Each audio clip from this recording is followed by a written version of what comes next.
আসসালামু আলাইকুম সুপ্রিয় দর্শক, আশা করছি আপনারা সবাই ভালো আছেন। দর্শক বন্ধুরা, আজ আমরা চলে আসছি নরসিংদী জেলার নরসিংদী সদরের পাঁচদোনা ভাটপাড়াতে। মাঝ আমরা এসেছি এখানের মাজ্জাক এগ্রো ফার্মে। তো আজকে আমরা আপনাদেরকে দেখাবো মাজ্জাক এগ্রো ফার্মের সবচেয়ে বড় যে গরুটি আপনারা আমার পেছনে দেখতে পাচ্ছেন, Hulk.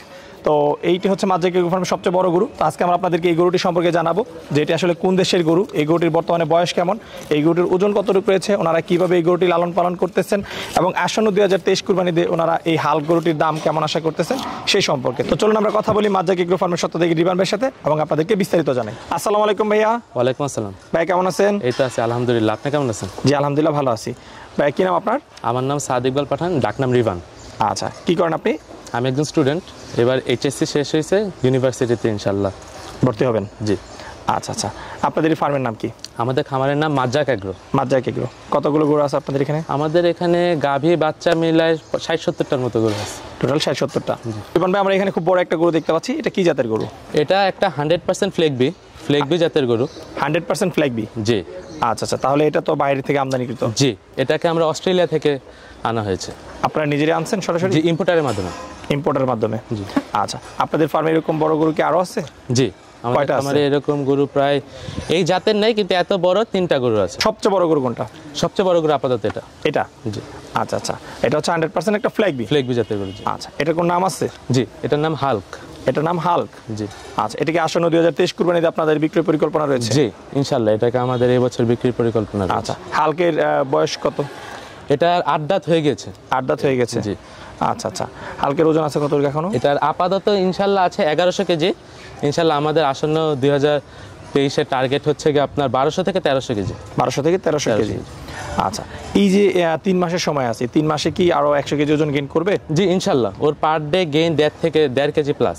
1.5 KG plus. 1.5 KG plus. আচ্ছা, আর 1100 কেজি ওজন যেটা বলেন, এটা কি স্কেলে মাপা না? স্কেলে মাপা। স্কেলে মাপা। জি। আচ্ছা আচ্ছা, তাহলে এটা কোনো আনুমানিক ওজন না? না না, আনুমানিক না।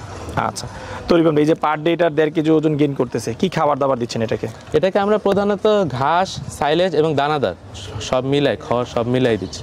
আচ্ছা, কত কেজি ঘাস দিচ্ছেন? এটাকে আমরা দিনে প্রায় 25 থেকে 30 কেজি ঘাস দিচ্ছি। 25 থেকে 30 কেজি। দানাদার কত কেজি? দানাদার প্রায় 8 থেকে 10 কেজি। আচ্ছা, যখন ঘাস এবং দানাদার দিচ্ছেন তখন কি সাইলেজও দিচ্ছেন নাকি? যখন সাইলেজ যখন হচ্ছে ঘাসটা কম থাকে না তখন আর কি আমরা তখন শুধু সাইলেজ এবং দানাদার দিয়ে পালন করতেছেন। আর এই যে এখন দেখতে পাচ্ছি ঘাস এবং তাহলে সাইলেজ মিক্স করা। জি। তো রিবান ভাই, এই যে দানাদার 8-10 কেজি দিচ্ছেন এবং ঘাস দিয়ে লালন পালন করতেছেন, এই গোটার পিছনে আপনার প্রতিদিন কেমন টাকা খরচ হচ্ছে? এটার পিছনে আমার প্রায় 800 টাকার মতো খরচ হয়ে যাচ্ছে। 700 থেকে 800 টাকা। আচ্ছা, তাহলে তো প্রতি মাসে প্রায় 20-25 হাজার টাকার মতো খরচ হচ্ছে। তারপরে ওর জন্য, ওদের বড় গরুর জন্য আমার একজন আলাদা লোক ফিক্স করা আছে, তো এই কারণে এগুলির কস্টিংটা একটু হাই বড় গরুর জন্য। জি, যেহেতু এগুলি অনেক এক্সক্লুসিভ গরু, বাংলাদেশে খুবই রেয়ার। এটা বাংলাদেশে এক পিস। বাংলাদেশে আর কারো কাছে ফ্লেগবি জাতের কোনো গরু নেই। 100% ফ্লেগবি জাতের কারো গরু নেই। যাদের কাছে আছে ফ্লেগবিগুলি সব ক্রস। জি। আচ্ছা, তাহলে এটা হচ্ছে বাংলাদেশে ওয়ান পিস। তো রিবান ভাই, এই গোটার পিছনে আপনাদের পার ডে 700 থেকে 800 টাকা খরচ হচ্ছে। জি। তাহলে সেই হিসাবে প্রতি মাসে 20-25 হাজার টাকা খরচ হচ্ছে। জি। আচ্ছা, আর ওজনটা পাচ্ছেন কতটুকু? ওজনটা ওর থেকে আমরা মানে মাসে 40 থেকে 50 কেজি আমরা ইনশাল্লাহ পাচ্ছি। আচ্ছা, এটা কি আপনারা নিয়মিত চেক করেন? জি, আমরা নিয়মিত আমাদের লাইভ ওয়েট স্কেলে চেক করি। আচ্ছা, তো রিবান ভাই, গরুটা যেহেতু বাইরে থেকে সংগ্রহ করা, আমাদের ওয়েদারের সাথে কতটুকু মানানসই? রোগ বালাই কিরকম? না ইনশাল্লাহ, ওকে আনার পরে ওর কোনো রোগ বালাই হয় নাই। এতদিন যে সে আছে তার প্রায় 8 দাঁত, তার কোনো রোগ বালাই ওইরকম আমরা পাইনি। এবং তার গ্রোথ অনেক ভালো, আমাদের আবহাওয়ার সাথে খুব ভালো ম্যাচ খাইছে। দেখছেন যে এখন ওর বডিটা খুব সুন্দর গ্রো করছে। আচ্ছা, কারণ জানেন, একটা গরু যখন বাইরের থেকে আসে, অস্ট্রেলিয়া কিংবা আমেরিকা যেখান থেকে আসুক না কেন, ওদের গায়ে একটা খুব মানে জার্নির পরে ওদের খুব ভেঙে যায় গরুগুলি। যেগুলোকে আস্তে আস্তে আমাদের আবার ওদের পুরানো রূপে নেওয়া লাগে। আচ্ছা, এবং কতদিন আগে আপনাদের এই গরুটা সংগ্রহ করা ছিল? এই গরুটা বাংলাদেশে এসেছিল আরো 3 বছর আগে, যখন বাংলাদেশ গভর্নমেন্ট পারমিশন ছিল তখনই এই গরুগুলি এসেছিল।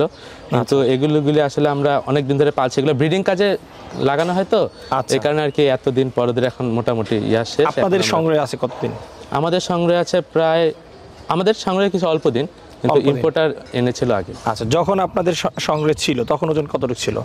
তখন ওজন ছিল এটা 900 কেজি। 900 কেজি। তাহলে আপনাদের এখানে আসার পরে 200 কেজি মতো ওজন গেইন করছে। আচ্ছা, আর এই গরুটাকে প্রতিদিন আপনারা গোসল করাচ্ছেন কয় বেলা? গোসল 3 বেলা। তখন আমাদের দেশটা অনেক গরম, এই কারণে, এবং এখন মানে গ্রীষ্মকালে অনেক রোদ, এই কারণে ওকে না দিলেও একটু সমস্যা, হিট স্ট্রোক হওয়ার সম্ভাবনা খুব বেশি। আচ্ছা, আর হাল কি একটু শান্ত স্বভাবের না একটু পাগলা টাইপের? মোটামুটি শান্ত স্বভাবে। মোটামুটি শান্ত স্বভাবের। শান্ত স্বভাবে। আচ্ছা আচ্ছা, ঠিক আছে। তো ভাই আসন্ন ঈদে আপনি হালকের দাম কেমন আশা করতেছেন? এটার আস্কিং প্রাইস আমাদের 20 লাখ টাকা। আস্কিং প্রাইস 20 20 লাখ টাকা। তারপর আলোচনার সুযোগ তারপর আলোচনার সুযোগ রয়েছে। আচ্ছা, তো কেউ যদি কুরবানির জন্য হালকে সংগ্রহ করতে চায় সেই ক্ষেত্রে ঈদের তো এখন অনেকদিন বাকি রয়েছে, জি। সেই পর্যন্ত কি আপনারা লালন পালন করে দিবেন? হ্যাঁ হ্যাঁ, আমরা লালন পালন করে ডেলিভারি সহ সব আমাদের দায়িত্ব। আচ্ছা আচ্ছা, তাহলে এখন সংগ্রহ করলে ঈদ আপনাদের ফার্মে থাকবে? জি। আচ্ছা আচ্ছা, ঠিক আছে। তো ভাই কেউ যদি আপনার হাল সংগ্রহ করতে চায় কিভাবে সংগ্রহ করতে পারবে? আমাদের ফেসবুক পেজ আছে মাজ্জাক এগ্রো, ফেসবুক পেজে যোগাযোগ করতে পারে, কিংবা আমাদের পেজে নাম্বার দেওয়া আছে, নাম্বার দিয়ে আমাদের কল করে এসে দেখে সংগ্রহ করা সবচেয়ে ভালো। আচ্ছা রিপন ভাই, দোয়া করি আসন্ন ঈদের জন্য আপনাদের হাল গরুটি বিক্রি হয়ে যায় সেই প্রত্যাশা রেখে বিদায় নিচ্ছি। ভালো থাকবেন। জি, আসসালামু আলাইকুম। ওয়ালাইকুম আসসালাম।